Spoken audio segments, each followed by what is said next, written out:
চৌধুরী বাড়ির সকলেই বেশ হইচই করেই রওনা হয়েছে গ্রামের মাঠের উদ্দেশ্যে বৈশাখী মেলায় যাওয়ার জন্য। এই গ্রামে প্রতি বছরই পহেলা বৈশাখে বড় করে মেলা বসে, আর তাতে মেতে ওঠে আবাল বৃদ্ধ বনিতা। বাড়ির বড়রা সবাই গাড়িতে করে গেছেন, আর ছোটরা ঠিক করেছে মেলায় পর্যন্ত হেঁটে হেঁটে মজা করে যাবে। শুভ্রা, রীতি, মিহি, পাখি আরো ওরা অনেক মেয়ে সবার সামনে হেঁটে চলেছে, আর তাদের ঠিক পেছনে পেছনে আসছে শুভ্র, ঈশান, তুর্য, রিফাত আর ইমন। শুভ্রা, রীতি, মিহি আর পাখি চারজনেই গল্পে মগ্ন, হাসাহাসি আর কথা বলতে বলতে গলা যেন ভাঙার মেলার খুব কাছাকাছি আসতেই ঘটে এক অপ্রীতিকর ঘটনা। একদল জাউরা আর বখাটে ছেলে রাস্তার ধারে দাঁড়িয়েছিল। রীতিদের দেখতেই অমনি তারা অসভ্যভাবে শেষ বাজাতে শুরু করে, একদম হৃদিদের দিকে তাকিয়ে। ঘটনাটা শুভ্রের চোখ এড়ায় না, মুহূর্তেই ওর মাথায় রক্ত চড়ে যায়। রাগ নিয়ন্ত্রণ করতে না পেরে শুভ্র রাস্তার ওপরেই পায়ের জুতো খুলে ওই ছেলেটার দিকে ছুটে যায়। ছেলেটা কিছু বোঝে ওঠার আগেই শুভ্র ওর শার্টের কলার ধরে জুতো দিয়ে এক নাগাড়ে মারতে শুরু করে। শুভ্রের যেন নিঃশ্বাস নেওয়ারও ফুসরত নেই। মারতে মারতে ও দাঁতে দাঁত চেপে বলে, হালা খানকে বলা মাইজুর, রাস্তাঘাটে মেয়ে দেখলেই শীষ বাজাতে ইচ্ছে করে না? সেখানে উপস্থিত সবাই একদম থমকে যায়। শুভ্রা, রীতি, মিহি আর পাখি ভয়ে আর বিস্ময়ে পাথর হয়ে যায়। রাস্তা দিয়ে যাওয়া অনেক মানুষ দাঁড়িয়ে পড়ে, অবাক হয়ে দেখে একটা হ্যান্ডসাম ছেলে, শহরের ছেলে, গ্রামের একটা ছেলেকে জুতো দিয়ে মারছে। তুর্য ভিড় ঠেলে সামনে দিয়ে এগিয়ে আসে আর শুভ্রকে থামানোর চেষ্টা করতে করতে বলে, শুভ্র, ছেড়ে দে, এরা এমনই, ঝামেলা করিস না। কিন্তু শুভ্র মার থামায় না, তুর্যকে জবাব দেয়, ওর কলিজা না ছিঁড়ে আমি ছাড়বো না। বাকি বখাটে ছেলেগুলো শুভ্রের সেই চণ্ডাল রূপ দেখে কাছে এগিয়ে আসার সাহসই পেল না, ভয়ে সব দূরে গিয়ে থমকে দাঁড়িয়েছে। এদিকে শুভ্রকে কোনোভাবেই থামানো যাচ্ছে না, মারতে মারতে ওই বখাটে ছেলেটাকে রাস্তার উপর এক প্রকার ধুলো মিশিয়ে ফেলেছে। রীতিমতো রাস্তার মাঝখানে দুজনে গড়াগড়ি খাচ্ছে। শুভ্রের এমন বিধ্বংসী রাগ দেখে গ্রামের মানুষ থেকে শুরু করে পথচারীরা পর্যন্ত থমকে দাঁড়িয়ে গেছে। এমনকি যে গ্রামের মেয়েরা মেলায় যাচ্ছিল তারাও দাঁড়িয়ে অবাক চোখে এই দৃশ্য দেখছে।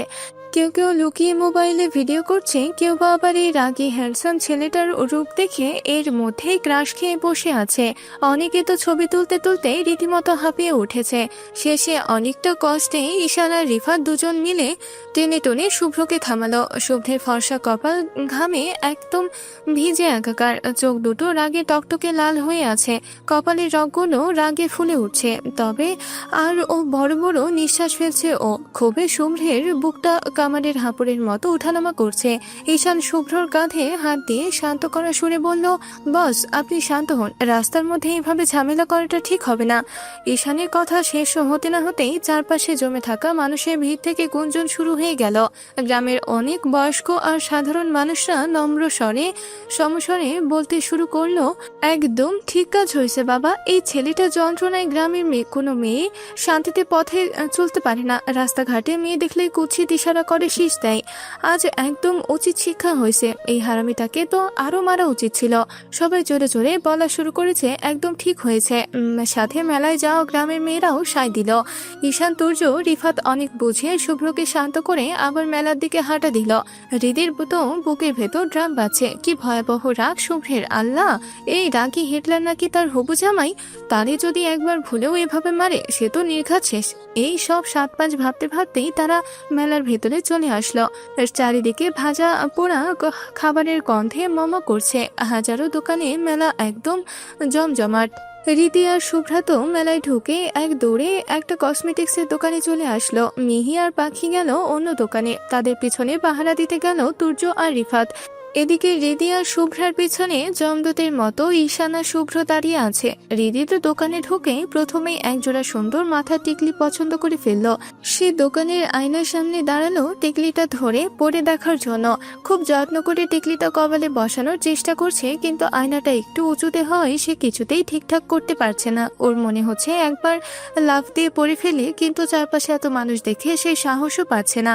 এভাবে কিছুক্ষণ দস্তাদস্তি করার পর হঠাৎ রিদি অনুভব করলো কেউ একজন তাকে দুই বগলে ধরে শূন্যে তুলে ধরেছে। হৃদি চরম অবাক হয়ে ঘাড় ঘুরিয়ে তাকিয়ে দেখে শুভ্র দাঁড়িয়ে। শুভ্র নির্বিকার মুখে বলল, তাড়াতাড়ি দেখ, তোর এই ভুটকি শরীরকে আমি বেশিক্ষণ ধরে রাখতে পারবো না। হৃদি শুভ্রের কথা কানেই তুলল না। কোনো উত্তর না দিয়ে আয়না দেখে চটপট সুন্দর করে টিকলিটা পরে ফেললো। কাজ শেষ হতেই শুভ্র ওকে নিচে নামিয়ে দিল। হৃদি এবার শুভ্রের দিকে ঘাড় ঘুরিয়ে আহ্লাদি গলায় বলে উঠল, কেমন লাগছে? সুন্দর লাগছে না আমায়? শুভ্র এক পলক নির্লিপ্ত চোখে তাকালো, তারপর দেখলো টিকলিটা একটু তেড়া হয়ে আছে। ও হাত বাড়িয়ে খুব যত্ন করে টিকলিটা সোজা করে দিল। ভালো করে খুঁটিয়ে দেখে বলল, খারাপ লাগছে না, ভালোই লাগছে। হৃদির সাথে সাথে গাল ফুলিয়ে অভিমানী বলল, তার মানে কি খুব বেশি ভালো লাগছে না? শুভ্র স্বাভাবিক গলায় বলল, আমার কাছে তোকে ন্যাচারালি বেশি ভালো লাগে, এসব আজগবি জিনিসপত্র পড়লে আমার বিরক্ত লাগে। হৃদি মুহূর্তের মধ্যে রাগে আগুন হয়ে গেল। সে ঝট মেরে মাথা থেকে টিকলিটা খুলে আগের জায়গায় ছুঁড়ে মারতে মারতে বলল, ধুর, নেবই না। বলেই হৃদি গাল ফুলে অভিমানী গটগট করে অন্য পাশের একটা দোকানে চলে গেল। শুভ্র আড়ালে একটু আলতো হাসলো। হৃদির এই বাচ্চাদের মতো রাগ ওর বেশ ভালো লাগে। ও নিঃশব্দে হৃদির ফেলে রাখা সেই টিকলিটার জোড়া কিনে পকেটে ঢুকিয়ে রাখলো, যেন খুব মূল্যবান কোনো সম্পদ। তারপর পাশে দাঁড়িয়ে থাকা ঈশানের দিকে তাকিয়ে নিচু স্বরে বলল, ঈশান, তুমি শুভ্রার পিছে থাকো, আমি হৃদির পিছে যাচ্ছি। ঈশান তাড়া করে ভ্রু নাচিয়ে সায় দিল। শুভ্র সরাসরি গিয়ে হৃদির ঠিক পেছনে ছায়ার মতো দাঁড়ালো। হৃদি তখন মুখ ভার করে হাতের এক গাদা ব্রেসলেট ওলট পালট করে দেখছে। এদিকে শুভ্রা পড়েছে মহাবিপদে। কাচের চুড়ি পছন্দ করতে গিয়ে ও হিমশিম খাচ্ছে, কোনোটাতেই মন ভরছে না। হঠাৎ দোকানের এক কোণে এক জোড়া আকাশি রঙের রেশমি চুড়ির দিকে ওর চোখ আটকে গেল। ও তড়িঘড়ি করে চুড়িগুলো হাতে পরে হাতটা নেড়ে চেড়ে দেখতে লাগলো। ঠিক তখনই পেছন থেকে এক জোরালো কণ্ঠ ভেসে এলো, খুব সুন্দর লাগছে।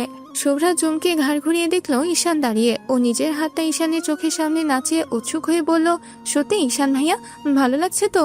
ঈশান নির্লিপ্ত ভাবে বলল, শুভ্রা এবার আর কোনো রাগ ঢাক না রেখে সরাসরি আবদার করে বসলো, তাহলে এটা আমাকে কিনে দেন।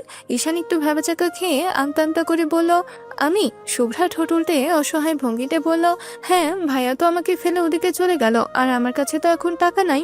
ঈশান কিছুক্ষণ পাথর হয়ে শুভ্রার মায়াবী চোখের দিকে তাকিয়ে রইল। ঈশানকে এভাবে নিশ্চুপ থাকতে দেখে শুভ্রা ভাবলো লোকটা হয়তো তাকে কিনে দেবে না। ওর মনটা মুহূর্তেই দমে গেল। ও চুপচাপ চুড়িগুলো সুন্দর করে তাকে রেখে দিয়ে উল্টো দিকে হাঁটা শুরু করলো। ঈশানের ঘোর যখন কাটলো, ও দেখলো শুভ্রা অনেক দূরে চলে গেছে। ও তড়িঘড়ি করে চুড়িগুলো কিনে নিয়ে শুভ্রার পেছনে পাগলের মতো ছুটলো।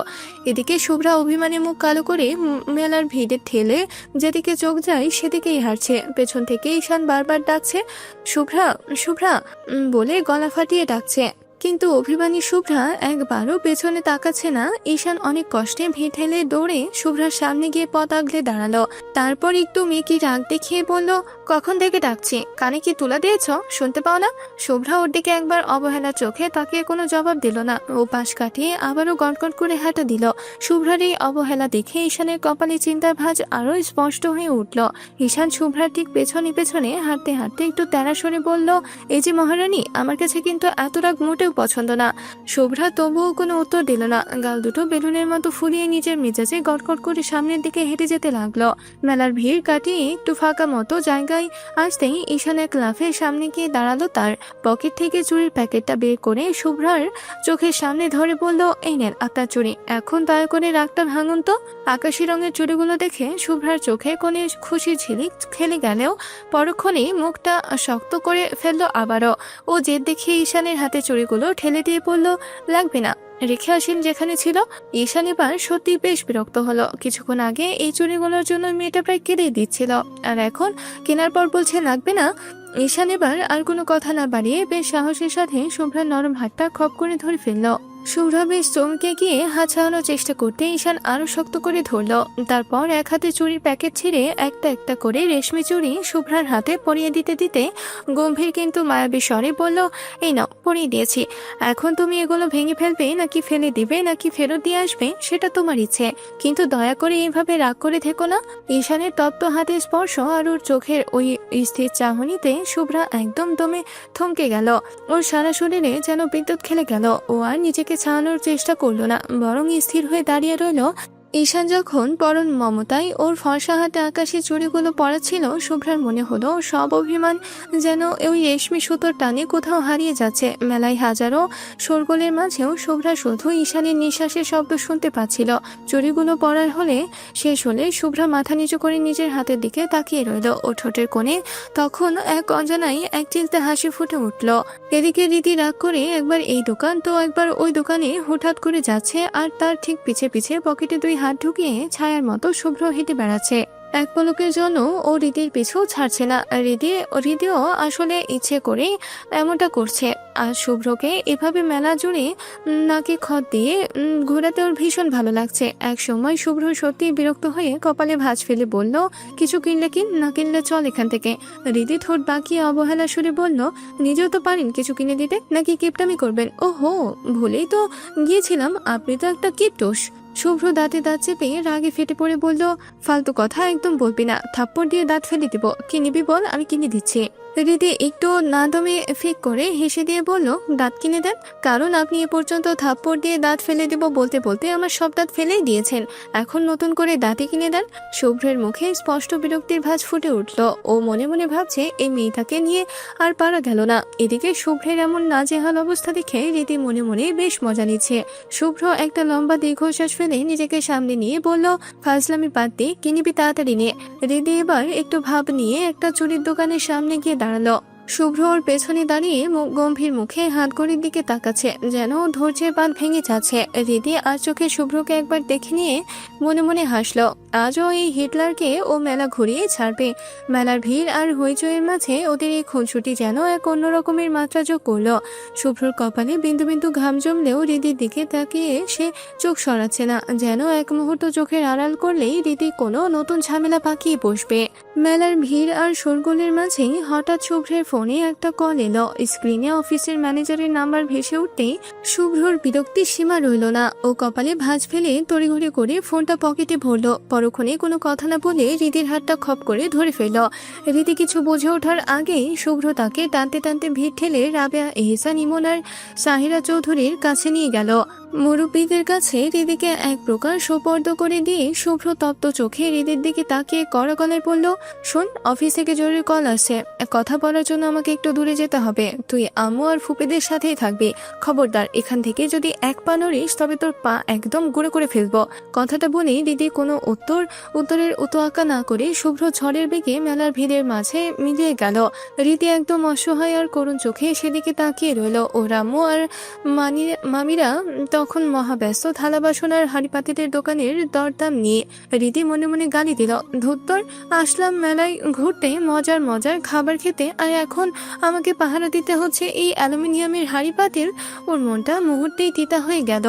মন খারাপ করে রীতি যখন চুপচাপ এক পাশে দাঁড়িয়ে নখ খুঁড়ছিল, ঠিক তখনই পাশ থেকে এক চেনা কণ্ঠ ভেসে এলো। আরে রীতি না?